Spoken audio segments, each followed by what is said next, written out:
सद्गुरु भगवान की जय। स्वामी जी महाराज की जय। शिवोहम। आज का जो सूत्र है बहुत ही महत्वपूर्ण सूत्र है गीता का। अगर कोई कहे तो गीता का सबसे कीमती सूत्र है। इसको बहुत ध्यान से सुनना और ध्यान से समझना। कार्पण्य दोषोपहत स्वभावः पृच्छामि त्वां धर्म सम्मूढचेतः यच्छेहस्यान्निश्चितं ब्रूहि तन्मे शिष्यस्तेऽहं शाधि मां त्वां प्रपन्नम्। ओम नमो भगवते वासुदेवाय सच्चिदानंदाय परम गुरु। अब जो अर्जुन है उसकी स्थिति ऐसी हो गई जैसे गज और ग्राह लड़े जल भीतर और लड़त लड़त गज हारो। अंगुल सूंड रही जल ऊपर तब हरि नाम पुकारो। जैसे मगर और गज दोनों की लड़ाई हो रही थी। जब उसकी ताकत खत्म हो गई और वो देख लिया उसने कि मैं मर जाऊंगा और उंगुल भर छोटी सी उंगुल भर सूंड जल के ऊपर रही तो उसने भगवान को पुकारा। जैसे द्रौपदी का जब चीर हरण हो रहा था तो दोनों हाथ से वो साड़ी पकड़े हुई थी और जब उसने देखा कि अरे मेरे हाथ से पकड़ने में कुछ होने वाला नहीं है, दोनों हाथ ऊपर करके भगवान को पुकारा। तुरंत भगवान आए। तो जब अर्जुन ने अपनी दिमाग की बहुत चला ली, अब अर्जुन कह रहा है भगवान मैं जो है कायरता रूपी जो दोष है, कार्पण्य दोषोपहत स्वभाव, इस कायरता रूपी जो दोष है इससे मेरा स्वभाव जो है उपहत हो गया है। मतलब बहुत कंफ्यूज्ड हूँ और धर्म सम्मूढ़ चेता, धर्म के विषय में मैं बहुत ज्यादा ही मोहित चित्त हूँ। यानी मैं बहुत ज्यादा डायलेमा में हूँ, दुविधा में हूँ, समझ में नहीं आता क्या सही है क्या। त्वाम पृच्छामि, आप त्वाम यानी आपसे, पृच्छामि नहीं पूछता हूँ, मैं आपसे पूछता हूँ। यह जो साधन निश्चितम से या जो साधन मेरे कल्याण कारक हो या मेरे भलाई का हो, आप मुझे मेरे लिए बताइए। स्यात् तत् में मुझे कहिए, ब्रूहि यानी कहिए। अब इसमें खास बात आती है अहम यानी मैं, ते यानी आपका, शिष्य यानी शिष्य हूँ, त्वाम प्रपन्नम माम शाधि, आपकी शरण हुए मुझे शिक्षा दीजिए, मैं आपकी शरण लेता हूँ। बस ये खास बात, जो सदगुरु की शरण ले लेता है बस समझो यात्रा तो उसकी उसी दिन रिजर्वेशन का टिकट हो गया, यदि वो सच्चे दिल से शरण ले। और टिकट तुम्हें मिल गया, अब तुम बीच स्टेशन पे उतर जाओ तो हम क्या कर सकते हैं। कहीं रास्ते में पानी मानी पीने, चाय पीने उतर जाओ और गाड़ी निकल जाए। तो ऐसा भी मत करना कि टिकट मिल गया तुम सोचो हाँ हो गए बेफिक्र। यानी ये गीता का इसलिए महत्वपूर्ण सूत्र है कि बहुत कम लोग जानते हैं कि अर्जुन ने कृष्ण भगवान का शिष्यत्व स्वीकार किया था और कहाँ किया था ये नहीं जानते। तो जो नालायक लोग हैं जिन्होंने गीता इसीलिए पढ़ी थी दूसरों को नीचा दिखाने के लिए, वो भक्तों से पूछते हैं अच्छा बताओ कहाँ अर्जुन ने से कहा कि मैं तुम्हारा शिष्य हूँ, कहाँ उसने गुरु दीक्षा ली, कहाँ उसने शिष्यत्व स्वीकारा है। तो जो बारीकी से गीता नहीं पढ़े होते वो बेचारे चुप हो जाते, हाँ यार ये बात भी सही है, अर्जुन तो उनका दोस्त था, कोई शिष्य विष्य तो था नहीं। लेकिन गीता एक प्रमाण देती है इस श्लोक में कि अर्जुन ने गुरु महाराज श्री कृष्ण जी का शिष्यत्व स्वीकारा था, वो उनका शिष्य हुआ था। इस श्लोक में अध्याय 2 का 7वां श्लोक हमेशा याद रखना। अब कहता है कि कार्पण्य दोष बहुत कीमती शब्द है। ये कायरता ही वास्तव में दोष है, तुम्हारी कायरता ही तुम्हारा दोष है। माता जी बैठी हुई हैं, पूरे जीवन के 70 साल निकाल दिए इसी कायरता के अंदर। भगवान मिलेंगे कि नहीं मिलेंगे, मैं ये करूं कि नहीं करूं, वो करूं कि नहीं करूं, गृहस्थी में, घर में, पत्नी पति में, है ना, बच्चों में, पूरा जीवन उलझी रही रे बाबा। सोची अगर सत्यबोध को छोड़ दूंगी, सत्यबोध ना मर जाए, उसको छोड़ दूं वो ना मर जाए, मेरे बच्चे ना मर जाएं, मेरे बच्चे कहाँ जाएंगे, मैं भगवान का काम करूं कि बच्चों को पालूं। बस हम सोचते हैं कि बस हम नहीं होंगे तो ये दुनिया ही उजड़ जाएगी। हम कायर हो गए हैं इस माया के चक्कर में, ऐसे फंसे हैं हम कि हम डरपोक हो गए, कायर हो गए। हम डरते हैं कहीं हमारे पति को कुछ ना हो जाए, कि हमारे बच्चों को कुछ नहीं हो जाए, है ना, कहीं ऐसा ना हो कि ध्यान करते समय कोई पत्थर आके लग जाए, महात्मा बुद्ध जैसा जो आपने भी कहा, है ना। ये डरपोकपना, ये तरह तरह के काल्पनिक भय जो होना नहीं है। जैसे टिटोड़ी ऊपर दोनों पैर करके सोती है, बोले क्यों? पूछा कि पक्षियों ने क्यों सोती है? बोले कभी आकाश गिर गया तो कम से कम पैर पे झेल तो लूंगी। दोनों पैर ऊंचे करके सोती है टिटोड़ी रात में। वो उसको ये डर है कहीं आकाश गिर जाएगा तो मैं झेल तो लूंगी पैरों पे। ऐसे तुम घर गृहस्थी के चक्कर में, दुकानदारी के चक्कर में, नौकरी चाकरी के चक्कर में ऐसे कायर बन गए हो, डरपोक बन गए हो, भगवान की ओर पूरी ताकत से नहीं जा पाते, पूरा दाव नहीं लगा पाते हो। जैसे कोई डरपोक जुआरी होता है ना, वो थोड़ा थोड़ा दाव लगाता है, एकदम बड़ा दाव नहीं लगाता, डरता है कहीं ऐसा ना मेरा सारा धन चला जाएगा। इसी तरह से तुम सतगुरु के मार्ग में और परमात्मा को पाने के मार्ग में पूरी ताकत नहीं लगाते हो, थोड़ी ताकत लगाते हो और बाकी 90% ताकत, 95% ताकत संसार में लगाते हो। अगर ऐसा है तो मुझे बता दो, कक्षा पहली से लेकर MSc तक पढ़ने में जो तुमने समय लगाया है, परीक्षा देने में, स्टडी करने में, एडमिशन के लिए ये तुम घूमे हो, पढ़ाई की है, और फिर नौकरी में जो तुम समय दे रहे हो, और फिर तुमने अपनी पत्नी बच्चों के लिए समय दिया है, उस समय का टोटल कर लो और भगवान के दिए हुए समय का टोटल कर लो टोटल। तुमको पता लग जाएगा कि तुमने 1/1000 समय भी भगवान के लिए नहीं लगाया है। तुम्हारी जो प्रायोरिटी है वो परमात्मा के लिए सबसे लास्ट प्रायोरिटी है। सब काम पहले करते हो, परमात्मा का काम बिल्कुल आखिरी में करते हो। तुम्हारे घर के कामों में, पर्सनल कामों में, नौकरी के कामों में, पढ़ाई के कामों में, गृहस्थी के कामों में कोई विघ्न आए, बाधा आती है तो तुम उसका हल निकाल लेते हो, और परमात्मा के काम में कोई विघ्न बाधा आती है तो तुम बैठ जाते, अरे गुरु महाराज वो तो हम वहाँ जाएंगे तो ऐसे बोलेंगे तो हम अब कैसे बात करें, रे नहीं तो क्यों? तुम्हारा खुद का काम होता है, ट्रांसफर होता है नौकरी में, या प्रमोशन होता है, या कोई रोज का काम होता है, तो उसमें तो कोई गड़बड़ करता है तो तुम उसकी चिंता नहीं करते हो, अपना काम करके ही मानते हो। लेकिन परमात्मा के काम में तुम्हें कायरता आके तुम्हारी खड़ी हो जाती है।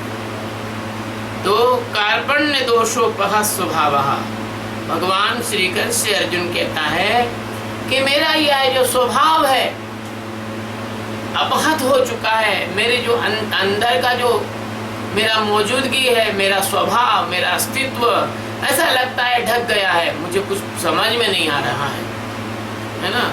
ये कायरता के बारे में। और धर्म सम्मूढ़ चेता, और मुझे ऐसा लगता है कि मैं धर्म के विषय में मैं सम्मूढ़ हो गया। धर्म के विषय में मुझे कुछ समझ में नहीं आता कि हे परमात्मा, हे सदगुरु, हे दीनबंधु, हे दयालु, मुझे समझ में ही नहीं आता कि धर्म क्या है और अधर्म क्या है। तो अर्जुन जब कहता है कि मैं धर्म के विषय में बड़ा मोहित चित्त हो गया, मुझे धर्म और अधर्म के बीच में जो पतली सी रेखा है वो समझ में नहीं आती है कि क्या धर्म है और क्या अधर्म है। कार्पण्य दोषः प्रहत स्वभावः, कायरता से के दोष ने, एक तो कायरता का जो दोष है उसने मेरे स्वभाव का अपहरण कर लिया है। कायरता के दोष ने मेरे स्वभाव का अपहरण कर लिया है। मैं ऐसा अनुभव कर रहा हूं,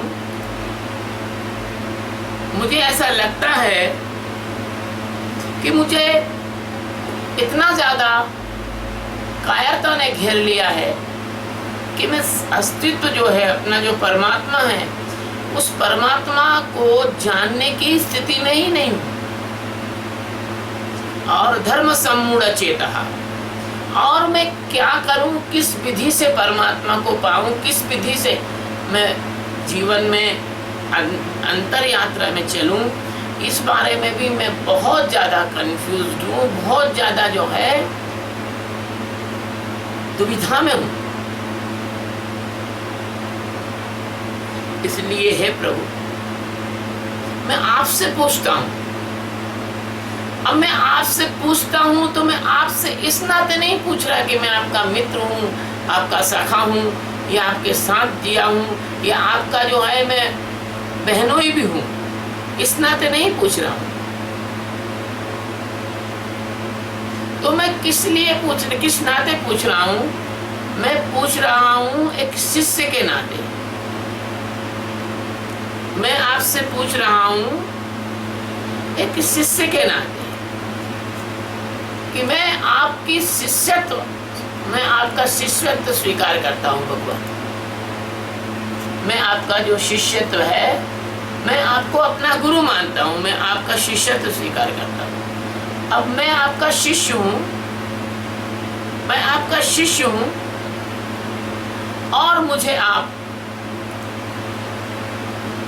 कृपा करके आप मुझे क्या उचित है आप मुझे मार्गदर्शन करें।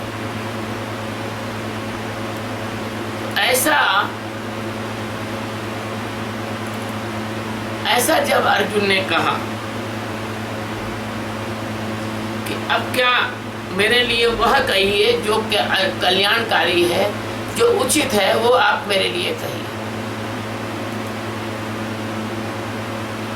तब यह जो है गीता के इस सत्संग में एक नया मोड़ आ गया। नया मोड़ कैसा आ गया कि बात कुछ और थी। अभी तक जो अर्जुन बात कर रहा था वो एक मित्र, एक साथी की हैसियत से बात कर रहा था। अब वो कह रहा है कि आप मुझसे, मैं आपका शिष्य हूं, आप मुझसे कहिए, मैं आपकी शरण में आया हूं।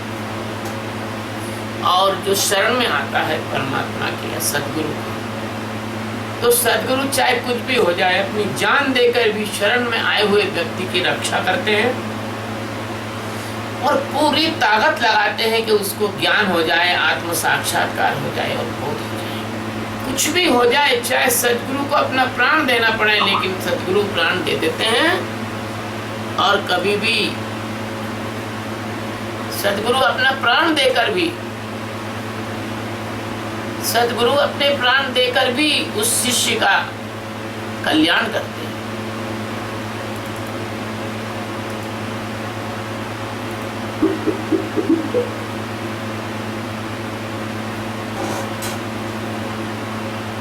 तो यह जो श्लोक है, कार्पण्य दोषो प्रहत स्वभावः,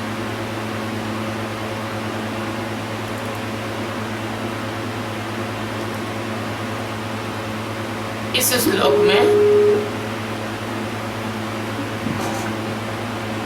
श्लोक में सबसे कीमती बात यही है कि अर्जुन ने भगवान की शरण स्वीकार की। और जो शिष्य अपने सद्गुरु की शरण स्वीकार करता है, जो शिष्य अपने सद्गुरु की शरण स्वीकार करता है,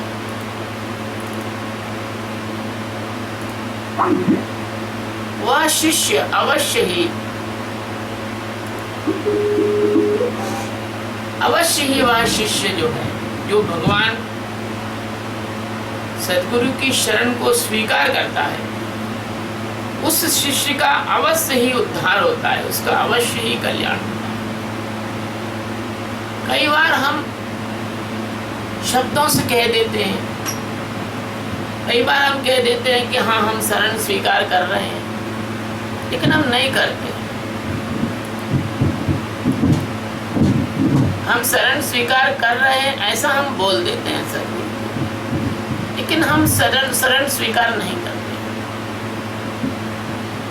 तो अर्जुन का इस श्लोक में, गीता के दूसरे अध्याय के 7वें श्लोक में ये कहना कि भगवान मैं आपकी शरण में हूँ, मैं आपका शिष्य हूँ, आप जो कल्याणकारी हो वो मुझे कहिए, इसके कहने मात्र से ये गीता का सर्वाधिक महत्वपूर्ण श्लोक बन गया। ये गीता का सबसे महत्वपूर्ण श्लोक है ना। तो आप समझ गए होंगे कि कार्पण्य दोषा, हर एक जिज्ञासु के अंदर कायरता होती है। हर एक जिज्ञासु को अज्ञान और अविद्या, उसके स्वभाव, उसका जो परमात्मा तत्व है, आंतरिक जो परमात्मा तत्व है, उस परमात्मा तत्व का अपहरण कर लेता है और अज्ञान के अपहरण करने के कारण से उस जिज्ञासु को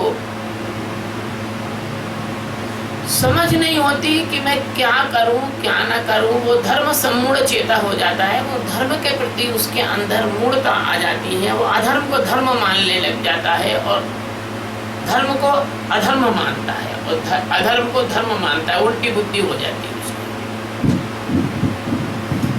गुरुओं को छोड़ देता है, सद्गुरुओं को छोड़ देता है और अज्ञानी गुरुओं के पीछे लग जाता है। मन, वाणी और कर्म की साधनाओं में लग जाता है, मन बुद्धि की साधनाओं में लग जाता है, कर्म कांडों में लग जाता है, ज्ञान कांड को छोड़ देता है। तो इस प्रकार से ये जो धर्म सम्मूढ़ चेता वाली स्थिति है, इस स्थिति के कारण से हर जिज्ञासु बहुत मोहित सा हो जाता है और मोहित होता है तो वो निश्चित साधन भी नहीं पूछ पाता। क्यों?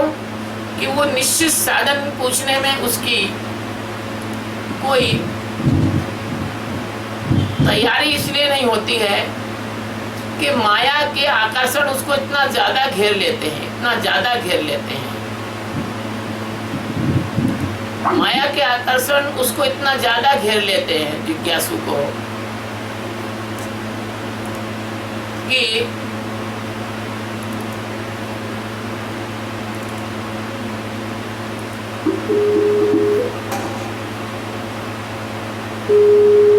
उन आकर्षणों की वजह से,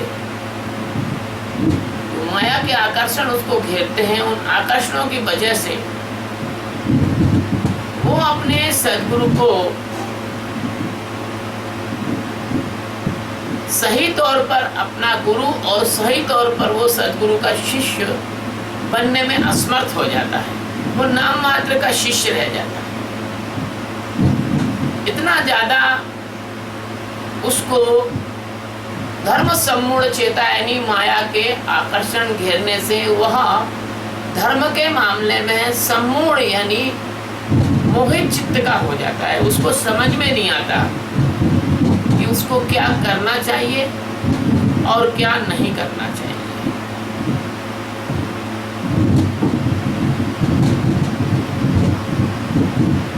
तब कोई एक भाग्यशाली, हजारों में से कोई एक भाग्यशाली व्यक्ति, हजारों में से कोई एक परमात्मा की कृपा प्राप्त व्यक्ति,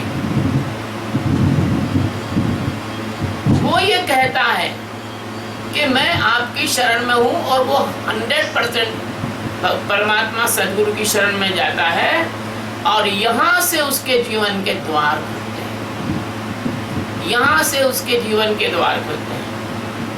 आपको पता है, हम वेदांतानंद जी के बहुत आभारी हैं। कभी कभी क्या होता है कि हम उधर से माइंड बंद करो भाई। कभी कभी क्या होता है कि हम सहज स्वभाव में संसार की स्थितियों को देखकर कुछ नियम बना देते हैं, और कभी कभी उन नियमों के कारण से जो वास्तव में परमात्मा का सच्चा प्रेमी है वो ज्ञान से वंचित भी हो सकता है। इसलिए हमें वेदांतानंद जी कभी कभी कहते हैं कि स्वामी जी, अपन ऐसा करें, कोई सच्चा प्रेमी हो तो सारे नियम की ढील दें उसको, लेकिन बस परेशानी ये है कि सच्चा प्रेमी कैसे जाना जाए। इंटरनेट के माध्यम से जो लोग जुड़ते हैं उनमें परमात्मा का सच्चा प्रेमी जानना, हाँ प्रत्यक्ष कोई मिले तो बात ठीक है। तो आज का जो सूत्र है वो यहाँ पूरा हो रहा है। मैं दोहरा दूं कि कार्पण्य दोषो अहस्वभावः पश्यामि त्वां धर्म सम्मूढ़चेतः यच्छेमस्यान्निक्षितं ब्रूहि तन्मे शिष्यस्तेहं शादीमात्वहं प्रपन्नम्। मैं आपका शिष्य हूँ भगवान, और कायरता पूर्वक मेरा मन कायर हो गया था, इस वजह से मेरी बुद्धि का अपहरण हो गया है, और मेरी बुद्धि, मेरा स्वभाव है, मेरे अंदर जो परमात्मा तत्व है वो ढक गया अज्ञान की वजह से, और मैं ये भी नहीं जानता कि मेरे लिए कौन सी साधना करना उचित है, और मेरा धर्म क्या है और अधर्म क्या है। कहीं ऐसा ना हो जाए मैं गलती से धर्म को अधर्म मान लूं और अधर्म को धर्म मान लूं। इसलिए प्रभु, मैं आपकी शरण में आया हूँ, मैं आपका शिष्य हूँ, जो उचित कल्याणकारी साधन हो वह मुझे बताइए। कहीं ऐसा हो जाए तुम्हारे अंदर, कहीं तुम्हारे अंदर ऐसा हो जाए तो बड़ी दिव्य घटना घटित हो जाएगी तुम्हारे अंदर। कहीं तुम सही में परमात्मा सदगुरु की शरण में अगर आ जाओ, बस 90% तुम्हारी साधना हो गई। क्यों? कि तुम्हारा मन, बुद्धि, चित्त, अहंकार ये जराई गर्दन उठाए, तुरंत तुम कहोगे नहीं सदगुरु की बात। जैसे ही अगर मन, बुद्धि, चित्त, अहंकार तुमको परमात्मा की साधना में गड़बड़ी करने लग जाए, तुरंत तुम सदगुरु के समर्पण का ध्यान दो, और शरण तुम कहे। अगर जिस दिन तुमने दीक्षा ली थी और कहा था प्रभु मैंने तन मन धन सब अर्पण किया, और इसी तरह अगर तुम संपूर्णता से समर्पण करोगे तो तुम परमात्मा को उपलब्ध हो जाओगे। किंतु बड़े दुख की बात है कि अभी अर्जुन को भगवान श्री कृष्ण 650 श्लोक और कहेंगे। अभी अर्जुन ने ये कह रहा है कि मैं शरण में आ गया हूँ, अभी शरण में नहीं आया। वो तो बार बार पूछेगा कि भाई मेरे को कर्म योगी अच्छा है तो फिर इसमें क्यों लगाते हो, मेरे को सन्यास, जब सन्यास योग अच्छा है तो युद्ध में क्यों लगाते हो, मैं सन्यासी क्यों ना बन जाऊं, और तरह तरह की बातें पूछेगा। फिर भगवान का विराट रूप भी देखेगा, जब देखेगा तब धड़ाक से गिरेगा। तब कहीं उसको कहते हैं ना, भय बिन होए न प्रीति, जब भगवान का रूप देखेगा तब उसको लगेगा डर के नहीं भैया परमात्मा सच्चिदानंद से बड़ा कुछ है नहीं, और सब कुछ करने वाले वही हैं। तो फिर कहने का तात्पर्य यह है कि जब वो परमात्मा की प्रकृति के द्वारा किए हुए कार्यों को और परमात्मा को दोनों को अलग अलग देख लेगा, तब उसको आत्मज्ञान हो जाएगा, तब वो सही रूप में शरण में आएगा। भगवान से प्रार्थना करता हूँ कि आप सब लोगों को आत्मज्ञान हो जाए। और अभी तो कृष्ण भगवान प्रत्यक्ष कोई मतलब जो है अर्जुन को जैसा दिया था वैसा तो दे नहीं पाएंगे। तो यहाँ मेरे जैसा कोई छोटा मोटा गुरु जो है वो आपको कोशिश करेगा। माचिस की छोटी सी काड़ी भी होती है ना, वो भी दीपक जला देती है। और माचिस की छोटी सी काड़ी होती है ना, उससे भी हजारों किलोमीटर में आग लग सकती है। इसी तरह से एक ज्ञान का छोटा सा तिलंगा, ज्ञान की छोटी सी आग, ये तुम्हारी पूरी अविद्या को जला के भस्म कर देगी, है ना। और इसलिए आप लोग इस ज्ञान को इस साक्षी के ध्यान से प्राप्त करें। बस इसी शुभकामना और इसी संदेश के साथ ये भगवत गीता का दूसरे अध्याय का महत्वपूर्ण श्लोक 7, जहाँ पर अर्जुन ने भगवान श्री कृष्ण का शिष्यत्व ग्रहण किया है और इस बात का प्रमाण है कि अर्जुन भगवान का शिष्य था, इसके प्रमाण को देते हुए और वाणी को विराम देते हैं और गुरु महाराज का आभार मानते हैं कि उन्होंने मुझे माध्यम बनाकर आप लोगों के सामने ये बात रखी। सद्गुरु भगवान की जय, स्वामी जी महाराज की जय। शिवोहम।